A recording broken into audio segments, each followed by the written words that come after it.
Bienvenue à l'Église Jésus-Christ, Roi des Nations, pour ce culte du 18 janvier 2026. Nous sommes toujours dans l'étude des portes de Jérusalem, dans le livre de Néhémie. Et sans perdre de temps, nous poursuivons notre dernière partie sur la porte des eaux. Alors, ce n'est pas la dernière porte, parce qu'après, il y a d'autres portes, la porte des chevaux, par exemple, etc. Et d'autres portes que nous verrons plus tard. Mais nous avons envisagé la porte des eaux en trois parties. Donc, nous avons vu depuis le début les occurrences de cette porte des eaux dans la Bible. Nous avons vu sa signification. Nous avons vu que la porte des eaux représente la parole de Dieu. Nous avons vu les fruits de cette parole, la joie, la paix, la guérison aussi. Nous avons vu que la porte des eaux, en fait, fait référence aussi au commencement, c'est-à-dire qu'avant tout projet, il faudrait vraiment que la parole de Dieu soit à la base, qu'elle soit la première pierre du projet que nous envisageons. Nous avons vu la semaine précédente que nous n'avons pas besoin de réparer la parole de Dieu. Oui, peut-être c'est pour cela que on ne précise pas dans Néhémie 3 que la porte des eaux, elle a été rebâtie, qu'on y a posé des verrous, des bâtons, comme on le précise pour les autres portes. Pour certaines autres portes, en tout cas, que nous avons vues précédemment, comme la porte des brebis, la porte des poissons. Mais bon, après, ça ne veut pas dire qu'on n'y a pas touché. Nous n'avons pas de preuves matérielles. En tout cas, à mon niveau, je n'ai pas de preuves matérielles. Mais une chose est sûre, c'est que le fait qu'on ne précise pas, qu'on les rebâtit, qu'on y ait posé des bâtons, des verrous, en fait, nous rappelle ceci, c'est que la parole de Dieu est intouchable. Elle est intouchable, elle est immuable. Aujourd'hui, nous allons voir, toujours dans la partie de la porte des eaux, les dispensateurs de la parole de Dieu. Les dispensateurs de la parole de Dieu. Pour ça, je relis le texte de référence, Néhémie chapitre 3, versets 26 à 27. Les Néthiniens demeurant sur la colonne travaillèrent jusque vis-à-vis de la porte des eaux à l'orient et de la tour en saillie. Après eux, les Técoïtes réparèrent une autre portion vis-à-vis de la grande tour en saillie jusqu'au mur de la colline. Amen. Donc, nous allons nous intéresser pour cette troisième partie et dernière partie de la porte des eaux aux dispensateurs de la parole de Dieu. Lorsque nous lisons Néhémie 3, versets 26 à 27, nous voyons deux catégories de personnes qui ont travaillé vis-à-vis de la porte des eaux et dans ses environs. On ne dit pas en tout cas qu'on a touché spécifiquement ces portes-là, mais au moins ils y ont travaillé vis-à-vis. C'est ce qui nous a permis de penser que, peut-être qu'elle n'a pas été touchée autant que les autres portes. Et donc, en tout cas, quoi qu'il en soit, qu'elle ait été touchée ou pas, quoi qu'il en soit, nous, on retient que la parole de Dieu est inviolable, elle est intouchable. Alors, il y a deux catégories de personnes qui sont visées dans Néhémie chapitre 3, verset 26 à 27, dans le travail aux alentours de la porte des eaux. Ce sont premièrement les Néthiniens, donc qui sont cités au verset 26, et nous avons enfin les Técoïtes qui sont cités au verset 27. Nous allons commencer par les Néthiniens.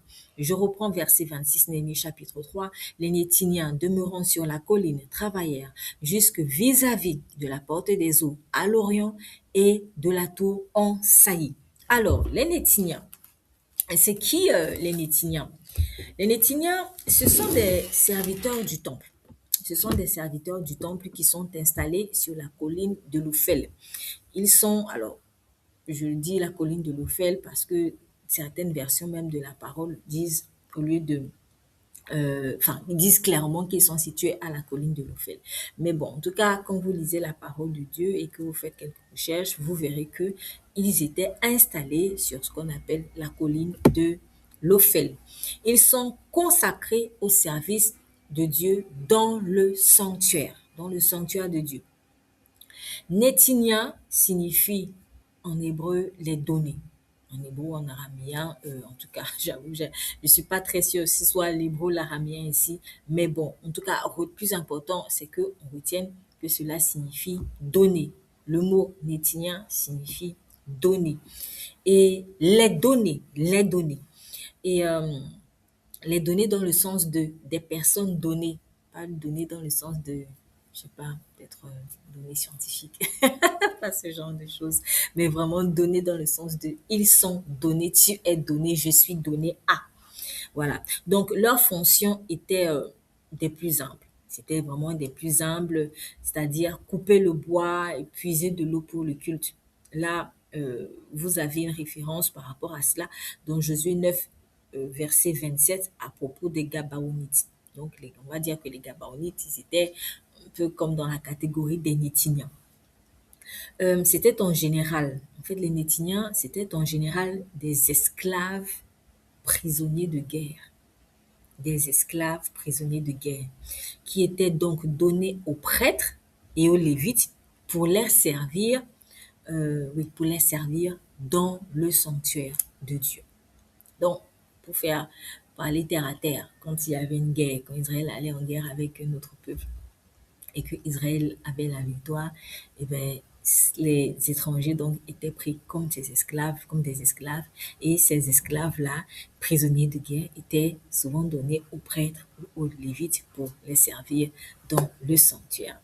Et c'est là où ça devient intéressant parce que dans Éphésiens chapitre 4, l'apôtre Paul dit ceci: c'est pourquoi il est dit, étant monté en haut, il a emmené des captifs. Il est en train de parler du Seigneur Jésus-Christ.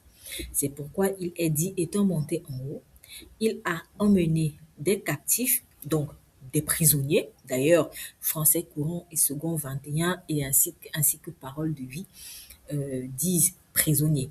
Donc, c'est pourquoi il est dit, étant monté en haut, il a emmené des captifs ou des prisonniers et il a fait des dons aux hommes. Il a fait des dons aux hommes. Je suis en train de lire le verset 8. Verset 11, toujours de Éphésiens 4, dit, et il a donné les uns comme apôtres, les autres comme prophètes, les autres comme évangélistes, les autres comme pasteurs et docteurs, pour le fonctionnement des saints en vue de l'œuvre du ministère et de l'édification du corps de Christ. Voilà, versets 11 à 12. Je reprends, verset 8 ainsi que versets 11 à 12. En parlant de Jésus-Christ, c'est pourquoi il est dit, il étant monté en haut, il a emmené des captifs, ou alors des prisonniers, et il a fait des dons aux hommes. Je m'arrête là. Verset 11, à partir du verset 11 jusqu'au verset 12. Et il a donné les uns comme apôtres, les autres comme prophètes, les autres comme évangélistes, les autres comme pasteurs et docteurs, pour le perfectionnement des saints en vue de l'œuvre du ministère et de l'édification du corps de Christ. Alors, Paul faisait référence ici aux paroles prophétiques de David, du roi David, qu'on retrouve dans Psaume 68 au verset 19. Je lis, « Tu es monté dans les hauteurs, tu as emmené des captifs, tu as pris en don des hommes. Les rebelles habiteront aussi près de l'Éternel Dieu. » Je reprends. Tu es monté dans les hauteurs, tu as emmené des captifs, tu as pris en don des hommes, les rebelles habiteront aussi près de l'Éternel Dieu. Donc quand Paul disait ce qu'il disait dans Éphésiens 4, verset 8 à 12, voilà, quand il dit le Seigneur Jésus est monté, il a emmené des prisonniers, il a fait des dons aux hommes et parmi ces dons-là, donc il a donné les uns comme apôtres, prophètes, évangélistes, etc. En fait, il faisait référence à cette parole prophétique de David qui dit, tu es monté en parlant à Dieu, tu es monté dans les hauteurs, tu as mené des captifs et tu as pris en don des hommes. Les rebelles habiteront aussi auprès de l'Éternel Dieu. On comprend donc que les dons dont on parle ici, en fait, ce sont les rebelles des nations vaincues en guerre. Rebelles des nations vaincues en guerre. Pourquoi? Parce qu'en fait, ce sont des personnes qui ne se soumettent pas à Dieu, quoi. Très souvent, on faisait la guerre à Israël à cause du Dieu d'Israël. Ah, c'est quel Dieu? Ça y est, donc qu'un seul Dieu. Normalement, on doit avoir plusieurs dieux. Ah, quel est ce Dieu? Donc voilà. Donc, il y avait vraiment un orgueil là. Il y avait un orgueil, une arrogance contre Dieu. En fait, c'est tout simplement de la rébellion contre le Dieu vivant.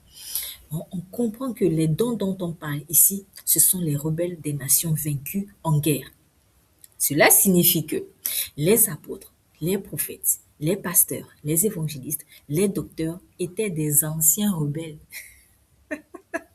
C'étaient des anciens rebelles à Dieu que Dieu a capturés pour qu'ils le servent dans son temple qui est désormais son corps, le corps de Christ.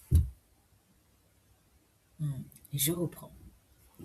On comprend donc que les dons dont on parle ici dans Psaume 68, verset 19, et Éphésiens 4, que je viens de lire, verset 8, verset 11 à 12, en fait, ce sont les rebelles des nations vaincues en guerre. Ça signifie que les apôtres, les prophètes, les pasteurs, les évangélistes, les docteurs, les anciens, en fait, ce sont des anciens rebelles, des personnes qui étaient avant rebelles à Dieu, que Christ a capturés pour qu'ils le servent dans son temple, qui est son corps. D'où l'appel à l'humilité dans le service. Parce que normalement, un esclave ne bombe pas le torse. Un esclave ne bombe pas le torse, mais il se soumet à son maître. Donc, on comprend mieux pourquoi Paul s'était à plusieurs reprises présenté lui-même comme esclave de Jésus-Christ. En fait, c'est une image. C'est une image qu'il donnait, une image très très forte. Et qui est à la fois une réalité et une vérité. Par exemple, dans Romains 1, verset 1, il dit Paul, esclave de Jésus-Christ, apôtre appelé, mis à part pour l'évangile de Dieu. Là, je lis dans la version d'Arby, par exemple. Dans d'autres versions, vous allez voir serviteur. Mais en fait, si vous cherchez le mot serviteur, cette signification-là, en fait, en hébreu, vous verrez que, en fait, à la base, c'est esclave. Oui, serviteur, esclave. La plupart des versions disent serviteur, serviteur de Jésus-Christ, mais en réalité, il faut entendre par là esclave, parce que le mot hébreu qui est doulos, traduit par serviteur, signifie en fait un esclave ou un homme de condition servile. Donc, et ce mot-là est lui-même lié au mot hébreu deo, qui signifie lié, attaché, attaché avec des chaînes, ou alors mettre au fer. Or, c'était généralement la condition des prisonniers de guerre. C'était la condition des prisonniers de guerre. Donc, quand une nation avait vaincu une autre nation, à l'époque, quand on prenait des prisonniers, ben, on les attachait et on les mettait au fer. Voilà. Donc, c'était la condition des prisonniers de guerre dans l'expression esclave de Jésus-Christ. Il faut entendre, en fait, le renoncement total à sa vie pour être au service de Jésus-Christ. Parce que quand tu es emmené comme esclave de guerre, en fait, tu as tout perdu. Tu as tout perdu, tu vas plus chercher ta maison, tu vas plus chercher, mon père, ma mère. Non, quand par exemple Daniel et ses 4 amis avaient été emmenés captifs à Babylone, vous pensez qu'ils avaient encore le temps de chercher leurs frères là-bas? Non, il n'y a plus le temps. D'ailleurs, vous voyez, quand vous lisez bien le livre de Daniel, aucune référence n'est faite à son père, sa mère, son frère, un frère, une sœur. À la limite, ce qu'il faisait avant, on vous dit que c'était des personnes d'une race royale. C'était des nobles, des dignitaires. Mais quand ils sont arrivés à Babylone, tout ça, on a perdu. On a perdu. Donc, il a fallu que ils puissent vraiment manifester leur fidélité à Dieu pour que maintenant Dieu les élève à Babylone. Ça fait comme renoncement à ton ancienne vie, renoncement à tes anciennes relations. Et maintenant, Dieu te fait ressusciter dans la nouvelle terre où tu es amené captif. Il t'élève dans la terre de ton affliction. Voilà. Donc, quand vraiment Paul parle, quand il se présente comme esclave de Jésus-Christ, il veut dire ici qu'il a renoncé à sa liberté d'avant pour porter le joug de Jésus-Christ, pour servir Jésus-Christ entièrement. C'est cela la vraie liberté, à vrai dire. C'est ça la vraie liberté. C'est pourquoi Paul dit encore, dans 1 Corinthiens 7, verset 22, je lis un extrait, l'homme libre qui a été appelé est un esclave de Christ. L'homme libre, c'est-à-dire que si tu étais passé à l'époque, il y avait des hommes statut libre, sur le plan civil et puis d'autres statuts esclaves sur le plan civil. Mais en fait, quand un homme au statut libre était, se convertissait à Christ, il devient en réalité esclave de Christ. Voilà. Si un appelé, si un appelé de Jésus-Christ ne renonce pas totalement à sa vie, il ne pourra pas servir Jésus-Christ convenablement. Il ne pourra pas. Un serviteur de Dieu appelé à dispenser sa parole pour l'édification du corps ne peut pas garder ses propres ambitions de vie. Alors, on ne sert pas tous Dieu dans la dispensation de la parole, mais je rappelle ici que je suis dans l'étude de la porte des eaux, donc qui représente la parole de Dieu. Et dans cette étude, on envisage aujourd'hui les dispensateurs de la parole de Dieu. C'est pour cela que dans la catégorie de serviteurs dont je parle précisément de ceux qui sont appelés à dispenser la parole de Dieu. Donc, un serviteur de Dieu appelé à dispenser sa parole pour l'édification du corps ne peut pas garder ses propres ambitions de vie. C'est impossible. Il doit accepter de tout perdre pour suivre Christ afin que l'eau qu'il puise et donne aux autres ne soit pas infectée par sa chair. C'est-à-dire quoi? Ses propres ambitions, sa vision charnelle de la vie à lui, etc. Voilà. Un serviteur de Dieu appelé à dispenser la parole de Dieu ne vit plus pour lui-même, mais il vit pour Christ qui a racheté sa vie. Qui a racheté sa vie comme un esclave. Il ne prêche donc pas ce qu'il veut. Donc ce dispensateur de la parole ne prêche pas ce qu'il veut. Il ne prêche pas ce qu'il souhaite, mais uniquement ce que le Saint-Esprit a choisi de lui donner à prêcher. Ah mais tiens, aujourd'hui, j'aimerais parler de ça. Bon, est-ce que c'est vraiment l'inspiration du Saint-Esprit du jour? Oui, mais moi, je ne sens pas que... Ouais, bon, oui, c'est vrai, Dieu m'a parlé de ça, mais non, ça ne me plaît pas. Moi, je vais plutôt parler de ça. Ça ne se passe pas comme ça. Tu n'es pas vraiment esclave de Christ. Tu n'es même pas vraiment serviteur de Dieu. Bon, parce que finalement, c'est la même chose. Doulos. Voilà. Donc, en tout cas, un serviteur de Christ, appelé à dispenser sa parole, ne vit plus pour lui-même, mais il vit pour Christ qui a racheté sa vie. Il ne prêche donc pas ce qu'il veut, ce qu'il souhaite, mais uniquement ce que le Saint-Esprit a choisi de lui donner à prêcher. Or, comment bien discerner la volonté de Dieu dans les messages qu'il nous donne si nous conservons encore nos propres ambitions, nos propres idoles? Comment? C'est pas possible. En effet, les ambitions, les idoles personnelles, égoïstes, en fait, ça va brouiller notre entendement spirituel. Ça va brouiller notre capacité, en fait, à capter clairement la voix du Saint-Esprit. C'est pourquoi, en tant que serviteur de Dieu et particulièrement dispensateur de sa parole, il faut mourir complètement à nous-mêmes pour ne plus laisser la place à la chair. Il ne suffira pas de dire Seigneur, fais-moi prêcher uniquement uniquement par ton Saint-Esprit, non par ma chair. On va tous dire ça.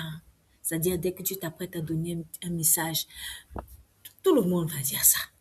Ou en tout cas, un bon nombre de personnes vont dire ça. Mais il ne suffit pas de dire ça. Le vœu pieux n'est pas suffisant. Le vœu pieux n'est pas suffisant. Il faut en pratique accepter d'être crucifié dans cette chair-là. Il ne faut pas juste dire, ouais, ne me laisse pas ma chair parler, mais il ne va pas laisser ta chair parler comment? Il faut qu'il crucifie ta chair. Il ne va pas empêcher ta chair de prendre le dessus sur toi juste sur la base d'un vœu pieux. Il faut qu'il crucifie cette chair-là. Comme son fils, Jésus a été crucifié. Et comme toi, tu as accepté de te lier à la vie de Christ qui a été crucifié. Sinon, ta chair va parler, indépendamment de ton vœu pieux. Donc, les vœux pieux ne suffisent pas. Il faut la pratique de la parole et l'expérience du Saint-Esprit. Pas tes expériences de ta vie d'avant, mais l'expérience que le Saint-Esprit te donne au travers de ce que tu vas vivre avec lui, de joyeux comme de moins joyeux. Mais tout cela va contribuer à l'expression de l'homme nouveau qui lui est plus soumis au Saint-Esprit, contrairement au vieil homme. Hébreux 5, verset 14. Mais la nourriture solide est pour les adultes, pour ceux qui, en raison de leur expérience, ont le jugement exercé à discerner ce qui est bien. et ce qui est mal. Exercer à discerner ce qui est bien, c'est-à-dire ce qui vient de Dieu, et ce qui est mal, c'est-à-dire ce qui vient de la chair ou du diable. Exercer, c'est-à-dire il y a une expérience là que l'Esprit de Dieu va devoir te donner, qui n'a rien à voir avec les expériences du passé. Ah bah oui, non, j'ai déjà l'expérience, j'ai déjà vécu ça. Non, non, non. Il faut l'expérience du brisement. Il faut l'expérience du brisement avec Dieu. C'est très important. Autrement dit, le plus vous aurez été exercé au saint brisement de Dieu, le plus votre homme nouveau gagne en force. Il gagne en force, il gagne en discernement, il gagne en amour, il gagne en clairvoyance, il gagne en sagesse. Vous serez donc de mieux en mieux à même de discerner quel message le Saint-Esprit vous donne à donner à son peuple, indépendamment de vos propres envies qui, du coup, ne vous influenceront plus si vous laissez Christ vivre. Voilà. Ça, c'est ce que nous apprend Néhémie verset 3 à 26 à propos des Nétiniens. Mais il n'y a pas que les Nétiniens dans la catégorie des dispensateurs de Dieu que nous annonce Néhémie. Il y a, ou nous enseigne Néhémie 3, 26. Il y a aussi les Tékoïtes. Cette fois-ci, nous sommes dans verset 27. Après eux, les Tékoïtes, donc après les Nétiniens, les Tékoïtes réparèrent une autre portion vis-à-vis de la grande tour en saillie jusqu'au mur de la colline. Alors, les Tékoïtes, le mot Tékoïte vient de Tékoa, tout simplement, Tékoa. Et en fait, ce sont des habitants de la région de Tékoa qui signifierait coup de trompette. Les amis, coup de trompette. Parmi les dispensateurs de la parole de Dieu, qu'est-ce que nous apprenons ici? Nous apprenons que parmi les dispensateurs de la parole de Dieu, il y a des sonneurs de trompette. Eh oui, il y a des sonneurs de trompette. Dans l'Ancien Testament ou dans l'Ancienne Alliance, disons ça comme ça, dans l'Ancienne Alliance, le son de la trompette servait à, par exemple, rassembler une assemblée, appeler les soldats à la guerre, inviter le peuple à la prière. Donc, rassembler une assemblée, vous avez cela dans Nombre 10, verset 1 à 17. Vous avez également Ésaïe 27, verset 13. Bon, nous allons lire Ésaïe 27, verset 13, juste pour donner un exemple. Ce jour-là, on sonnera de la grande trompette. Alors, ceux qui étaient perdus en Assyrie ou réfugiés en Égypte reviendront et se prosterneront devant l'Éternel sur la montagne sainte à Jérusalem. Je ne vais pas lire plus, nous n'avons pas beaucoup de temps. Mais si vous voulez voir comment est-ce que la trompette pouvait rassembler le peuple, Néhémie 10, 1, 7, Ésaïe 27, verset 13, Lévitique 23, verset 24. Donc, le son de la trompette servait à appeler les soldats à la guerre et à inviter le peuple. Josué 6, verset 1 à 14, par exemple, à propos des murs de Jéricho qui sont tombés devant Israël. C'était aussi un appel à la prière. Ça pouvait aussi être un appel à la prière. Dans le livre d'Apocalypse, nous avons 7 anges qui sont chargés de sonner chacun leur trompette. Elles annoncent le jugement de Dieu sur la terre des hommes pour les 6 premières trompettes et l'adoration de Dieu et de son Fils par ceux qui sont au ciel pour la dernière trompette. Apocalypse 8, verset 6, 13, Apocalypse 9 et 11, verset 15 à 19. Alors, quand la parole de Dieu retentit comme une trompette, parce qu'elle peut retentir de plusieurs manières, comme une rosée, comme un vent, comme un feu, comme une trompette aussi. Quand elle retentit comme une trompette, en fait, elle vient pour juger le mal. Elle vient pour juger le mal. Elle vient pour réprimander, elle vient pour corriger, parce que Dieu est aussi un feu dévorant. Si on se réfère à ce qui s'est passé à ce qui se passe dans Apocalypse, par exemple. Mais je rappelle, la trompette, c'est un rassemblement du peuple de Dieu, rassemblement des soldats à la guerre, l'invitation à la prière. Mais quand la parole de Dieu sonne comme une trompette, ça peut aussi être vraiment comme un jugement. Elle vient pour réprimander, elle vient pour corriger, parce que Dieu est aussi un feu dévorant, dit Hébreux 12, verset 29 et Deutéronome 9, verset 3. C'est pourquoi dans Néhémie 3, verset 26, il est précisé que la porte des eaux se situe où? À l'est ou à l'orient. L'orient est souvent présenté dans la Bible comme un symbole de libération d'obstacles. Donc, il y a un obstacle qui était là et du coup, il est rompu et le peuple est libéré, mais dans le contexte d'un jugement divin. Donc, le vent d'Orient, quand on parle souvent de vent d'Orient, en fait, il symbolise très souvent dans la parole de Dieu la libération d'obstacles, mais dans le contexte d'un jugement divin. Par exemple, dans Exode 14, au verset euh, bon, au verset 21, on voit que Dieu refoule la mer Rouge par un vent d'Orient qui souffle avec impétuosité toute la nuit. La mer a été mise à sec, les Israélites traversèrent à sec la mer et c'est au même endroit que Dieu fit périr les Égyptiens qui poursuivaient son peuple. Ça, vous le voyez, versets 27 à 28. L'Orient représente le côté où le soleil se lève. L'Orient représente le côté où le soleil se lève. Or, il est dit dans trois, Malachie 3, versets 1 à 3, si vous avez l'habitude de lire, vous voyez déjà de quoi nous allons parler. Voici, j'enverrai mon messager, il préparera le chemin devant moi. Et soudain entrera dans son temple le Seigneur que vous cherchez et le messager de l'alliance que vous désirez. Voici, il vient, dit l'Éternel des armées. Qui pourra soutenir le jour de sa venue? Qui restera debout quand il paraîtra? Car il sera comme le feu du fondeur, comme la potasse des foulons. Il s'assiera, fondra et purifiera l'argent. Il purifiera les fils de Lévi, il les purifiera comme il les épurera, pardon, comme on épure l'or et l'argent. Ils présenteront ils présenteront à l'Éternel des offrandes avec justice.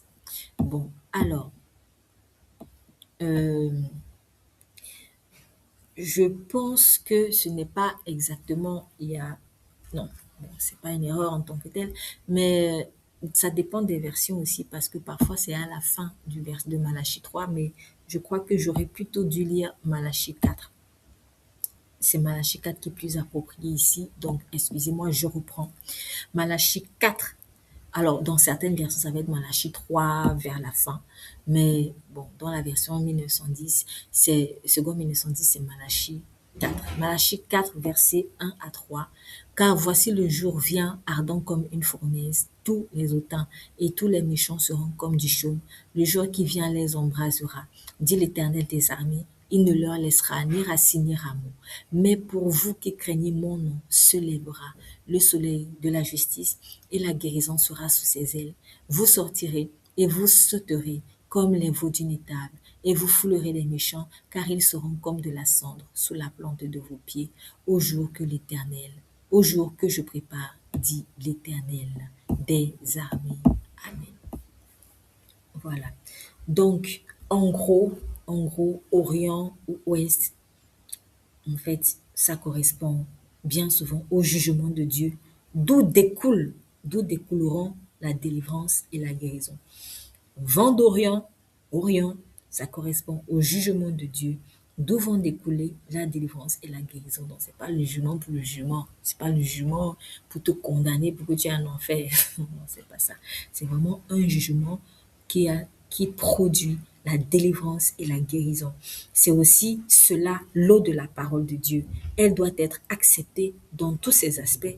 Et bien, sinon, nous aurons des carences. Hein, vous voyez, si vous ne mangez que tel type d'aliment et que vous ignorez peut-être tel autre qui peut vous apporter tel type de vitamine, vous aurez des carences.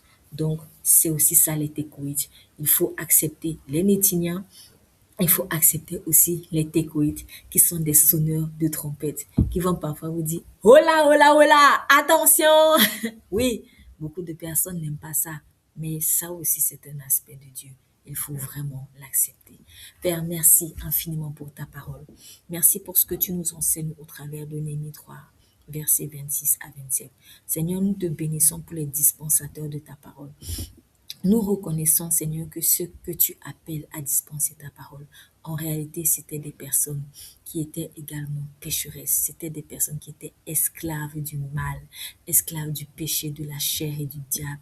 Mais tu les as sauvés, tu les as arrachés de la mort, tels des prisonniers de guerre, Seigneur, et tu les as établis dans ton sanctuaire pour servir ton corps éternel. Ces personnes sont des dons pour ton corps, et je prie vraiment pour que, Seigneur, nous puissions respecter cela. Nous puissions te respecter pour cette belle œuvre, Seigneur, que tes dispensateurs font. Que nous puissions respecter, honorer ces dispensateurs de ta parole. Seigneur, je te bénis également pour les dispensateurs qui sont comme des thécoïdes, des sonneurs de trompette. Oui, parfois nous n'aimons pas entendre les gens qui sonnent de la trompette de Dieu. Mais Seigneur, tu nous montres dans le livre d'Apocalypse que cela fait partie de toi. Cela fait partie de ton plan. Tu as établi des anges pour sonner de la trompette. Et ces trompettes ont pour but le jugement. Mais c'est pas un jugement pour la condamnation éternelle. C'est un jugement pour le retour. Le réveiller celui qui est endormi. Parfois, on a besoin d'une trompette pour sortir de notre engourdissement, pour sortir de notre coma spirituel. Seigneur, je te remercie donc pour les sonneurs de trompette. Je prie que eux aussi soient honorés et je prie que tu enlèves davantage. Je prie pour une personne qui est sonneur de trompette et qui fuit cet appel. Je te prie, Saint-Esprit, que tu l'encourages vraiment à répondre à cet appel, qu'il voit la gravité. Il y a quelqu'un qui est peut-être, qui agit comme Jonas peut-être et qui fuit, qui fuit alors que tu l'appelles à sonner la trompette à Ninive. Seigneur, je te remercie pour les situations que tu as permis dans sa vie. Peut-être qu'il s'est retrouvé dans un bateau avec une tempête ou il s'est retrouvé dans la gueule d'un poisson. Seigneur, merci de toucher le cœur de cette personne, de vraiment la pousser à réfléchir à son rapport avec toi, à réfléchir à l'état de son âme, Seigneur. Tu as besoin d'elle. Tu l'as appelée à te servir. Tu l'as prise comme une captive de guerre. Tu l'as prise comme un captif de guerre pour qu'elle te serve, pour qu'elle sonne de la trompette. Oui, parfois le fait de sonner la trompette va susciter du rejet de la part des gens. Mais je t'en supplie, Seigneur, que nous ne regardions pas, Seigneur, à l'homme, que nous regardions à toi seul à qui nous devons rendre compte. Au nom puissant de Jésus-Christ, merci d'encourager quelqu'un de répondre à son appel. Amen, amen, amen. Vous êtes bénis.